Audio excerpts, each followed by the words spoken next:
Je pense qu'on s'est un petit peu éloigné du film au cours du débat. Il y a quand même un élément important que je trouve qu'on peut retenir, et je trouve que c'est un message important, c'est face aux différentes crises, parce qu'il y a la crise sanitaire, il pourrait y en avoir d'autres, mais on peut parler de crise énergétique, on peut parler de crise climatique.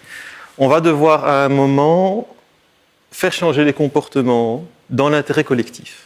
Et la question se pose de comment est-ce qu'on fait ça. Et en fait, de façon très très très resserrée, cette crise Covid nous force à se dire comment est-ce qu'on amène toute une population à changer des comportements dans l'intérêt collectif. Et c'est vraiment pas facile, tout en préservant la capacité de chaque individu à s'autodéterminer, parce que la capacité de l'autodétermination est un élément fondamental de l'autonomie et du sentiment de liberté.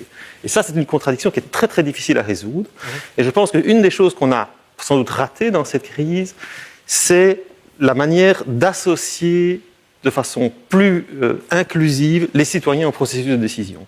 Et je pense que là, il y a une vraie réflexion. Et ça ne veut pas dire basculer sur du participatif à tout craint, parce qu'il a aussi ses risques. Mais ça veut dire de voir comment est-ce qu'on peut réformer le système démocratique de façon à ce que ce type d'engagements qui vont impliquer des changements de comportement puissent se faire avec les gens.